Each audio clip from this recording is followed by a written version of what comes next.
हिंदी तन मन हिंदी जीवन हिंदी ही विश्वास हमारा, हिंदी में सब काम करें हम, हिंदी ही आधार हमारा। सुप्रभात बच्चों, जैसा कि मैंने आपसे वादा किया था कि हम पूरे हिंदी गद्य साहित्य और पद्य साहित्य के इतिहास के विषय में हम चर्चा करेंगे। जैसा कि मेरा एक केवल परिचय का वीडियो, पहला वीडियो आ चुका है, आज हम लोग पार्ट 2 पर चर्चा करेंगे, भाग 2 पर हिंदी पद्य साहित्य के इतिहास को आज हम लोग डिटेल में पढ़ेंगे कि हिंदी पद्य साहित्य आया कहाँ से, हिंदी पद्य साहित्य के प्रथम कवि कौन है, इसमें खड़ी बोली की रचना कौन कौन कब कब हुई है, उसके बारे में हम विस्तार से चर्चा करेंगे। तो सबसे पहले आज हम लोग देखते हैं हिंदी पद्य साहित्य का इतिहास। बच्चों, मैंने आपको प्रीवियस वीडियो में बताया था कि साहित्य क्या होता है। सा मतलब साहित्य दो शब्दों से मिलकर बना है, एक है सा और दूसरा है हित। अगर इनको दोनों को मिला दिया जाए तो बन जाता है साहित्य, जिसका अर्थ होता है समाज का हित।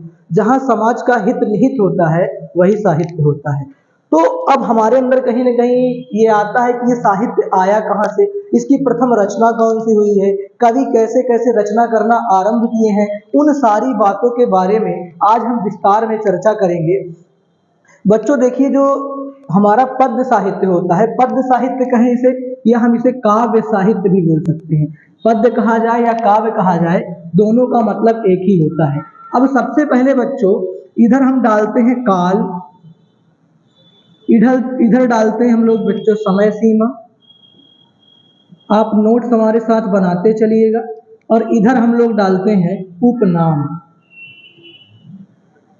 अब देखिए, जो पहला काल हमारा बच्चों आया, पहला काल जो हमारा आया है ना, इसको हम लोग बोलते हैं अंतर का आधार, या क्रम संख्या भी हम लोग बोल सकते हैं इसको। अब पहला काल जो हमारा है बच्चों, वो भक्ति काल है। भक्ति काल, भक्ति काल है बच्चों। इसकी समय सीमा जो है 743 ईस्वी से 1343 ईस्वी तक हमारा कौन सा काल था बच्चों? भक्ति काल था। ठीक है, सॉरी, आदिकाल था। इसको हम लोग बोलते हैं आदिकाल। आदिकाल हमारा 743 ईस्वी से 1343 ईस्वी तक हमारा आदिकाल था। और इसका उपनाम हम लोग बच्चों इसको वीर गाथा काल के नाम से भी जानते हैं, वीर गाथा काल। अब इसको वीर गाथा काल क्यों कहा गया? क्योंकि इसमें वीर की गाथाओं का वर्णन किया गया है। जैसे हमारे वीर रस के लिखने वाले बड़े अच्छे अच्छे कवि हैं, जैसे मैं आपको एक माखनलाल चतुर्वेदी की कुछ पंक्तियां हैं कि प्राण अंतर में लिए पागल जवानी, कौन कहता है कि तू विधवा हुई खो आज पानी, चल रही घड़ियां चले नभ के सितारे, चल रही नदियां चले हिमखंड प्यारे, चल रही है सांस फिर तू ठहर जाए, दो सजी पीछे की तेरी लहर जाए, पहन ले नरमुंड माला उत्समुंड सनेर कर ले, भूमि सातु आज बाना, प्राण तेरे साथ है उठरी जवानी। तो कहीं ना कहीं एक उत्साह वर्धन किया गया। देखिए, वीर मतलब वीरता का प्रतीक, उत्साह का प्रतीक, गाथा मतलब उनकी कहानियों का, काल मतलब समय। तो वीर की कहानियों का समय को हम लोग बोलते हैं वीर गाथा काल। अब बच्चों, एक समय के बाद लोग क्या करते हैं कि कुछ भी लिखते लिखते लिखते लिखते दूसरा युग परिवर्तन होता है। तो आदिकाल के बाद हमारा आया बच्चों भक्ति काल। अब जो लोग थे वो आदिकाल से वीरता से भक्ति की ओर ट्रांसफर हुए। और भक्ति काल हमारा 1343 ईस्वी से 1643 ईस्वी तक था भक्ति काल। इसके बाद भक्ति काल को हम लोग दूसरा नाम इसका जो हम इसको स्वर्ण काल के नाम से जानते हैं, स्वर्ण काल। देन इसके बाद बच्चों जो हमारा तीसरा काल आया वो रीतिकाल आया। रीतिकाल, रीतिकाल बेसिकली बच्चों 1643 ईस्वी से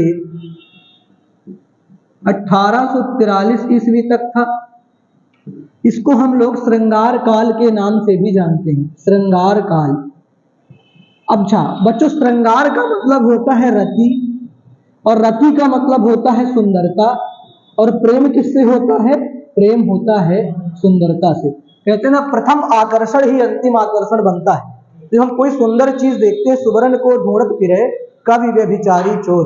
सुंदर चीजों को सब ढूंढते हैं, चाहे वो कवि हो, चाहे वो प्रेमी हो, या वो चोर हो, सब सुंदर चीजों को ही ढूंढते हैं। अब बच्चों आदिकाल आया, भक्ति काल आया, रीति काल आया। इसके बाद जो हमारा चौथा काल था उसको हम बोलते हैं आधुनिक काल। आधुनिक काल। आधुनिक काल की जो समय सीमा थी वो 1843 ईस्वी से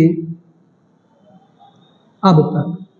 मतलब अगर पूछा जाए कि अब कौन सा काल चल रहा है तो अब आधुनिक काल चल रहा है, और इसको हम लोग भारतेंदु काल के नाम से भी जानते हैं, भारतेंदु काल। अब बच्चों जो पूरा हमारा हिंदी पद्य साहित्य का इतिहास है, पद्य साहित्य में सबसे पहले हम पढ़ेंगे आदिकाल, उसके बाद हम पढ़ेंगे भक्ति काल, भक्ति काल के बाद हम पढ़ेंगे रीति काल, और रीति काल के बाद हम लोग पढ़ेंगे आधुनिक काल। अब सबसे पहले बच्चों जहां तक है आप इसका स्क्रीनशॉट ले सकते हैं, और स्क्रीनशॉट लेने के बाद हम लोग जो चर्चा करेंगे बच्चों वो आदिकाल, जिसको हम लोग वीर गाथा काल के नाम से भी जानते हैं। तो इसको मैं इरेज कर दे रहा हूं और हम लोग शुरू करते हैं आदिकाल। ठीक है, चलिए।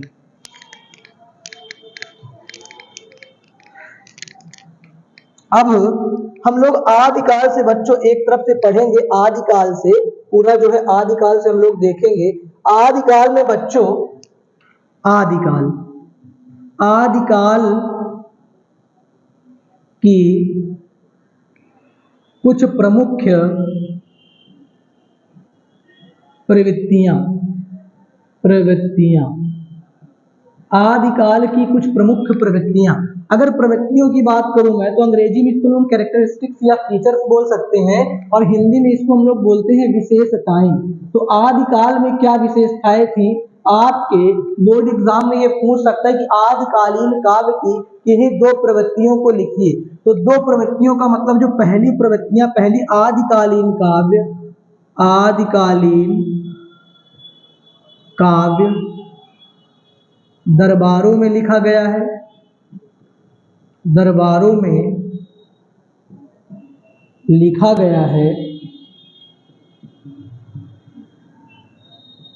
दूसरी प्रवृत्ति बच्चों आदिकालीन काव्य में, आदिकालीन काव्य में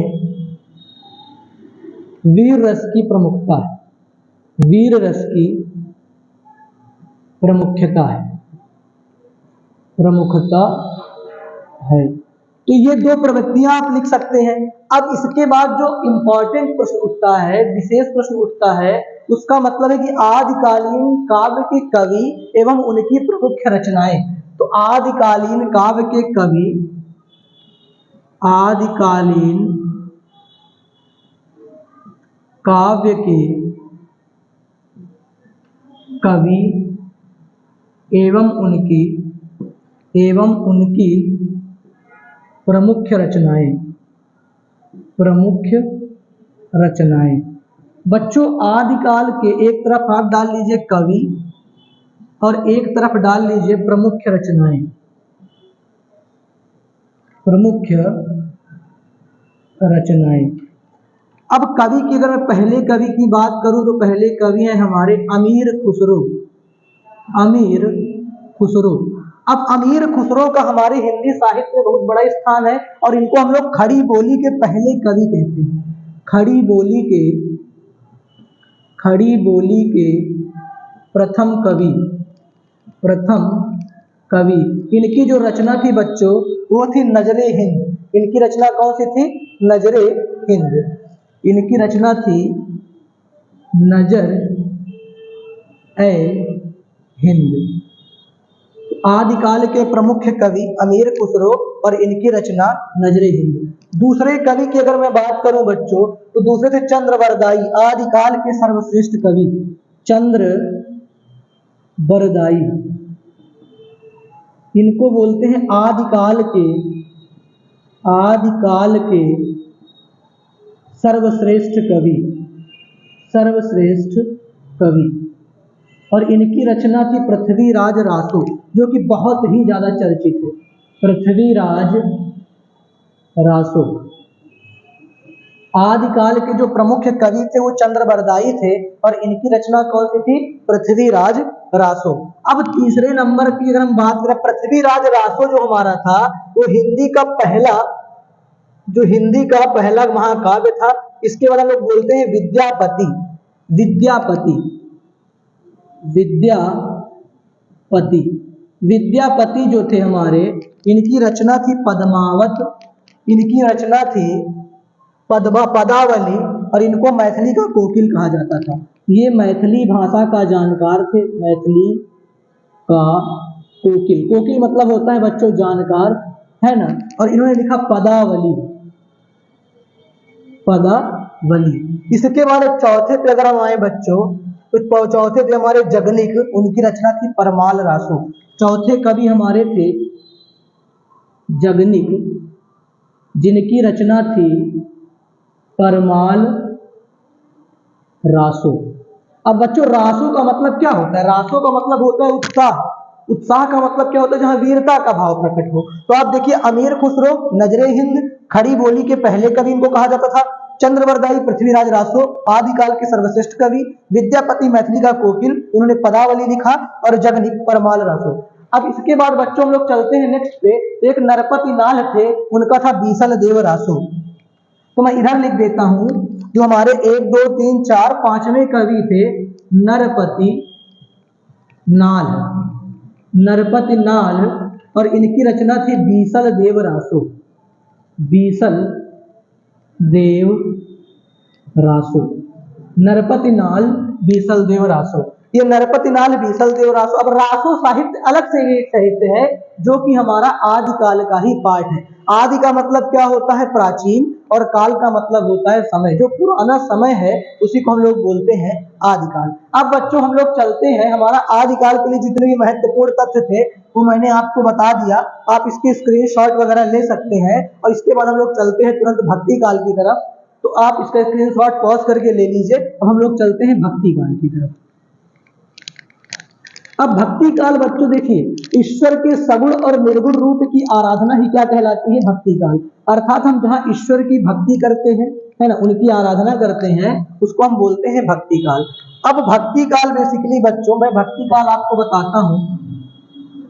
भक्ति काल, मेरे साथ आप अपनी नोट्स बनाते चलिए। ये नोट्स आपको कंपटीशन एग्जाम में भी काम आएगी। बेसिकली मेरी क्लास का जो मोटिव है वो क्लास 12th का है, क्योंकि क्लास 12th का बोर्ड एग्जाम 22 फरवरी को हिंदी का आपका एग्जाम है। तो मैं ये चाहता हूं कि आपके 10 क्वेश्चन में कम से कम 9 से 10 क्वेश्चन तो आपके पक्का ही सही हो। यदि आप यह वीडियो अच्छी तरह देख लेंगे तो मैं आपको विश्वास दिलाता हूं कि आपके 10 में कम से कम 8 से 9 क्वेश्चन तो 100% सही होंगे। अब भक्ति काल देखिए, भक्ति मतलब होता है ईश्वर की आराधना, ईश्वर की आराधना या उपासना, या उपासना।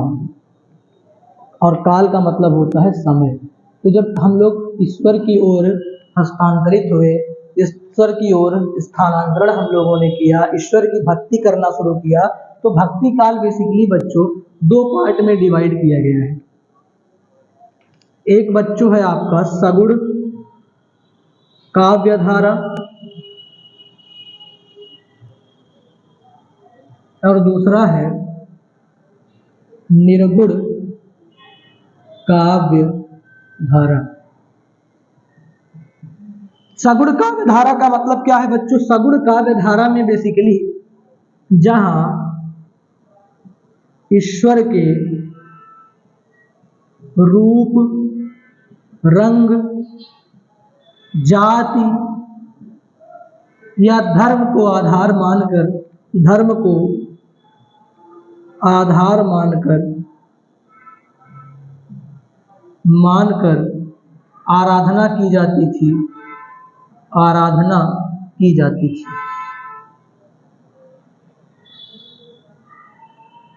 की जाती थी। जहां ईश्वर के रूप, रंग, जात, धर्म को आधार मानकर आराधना की जाती थी वो सगुण काव्य धारा था। जहां आत्मा ही परमात्मा है माना जाता था,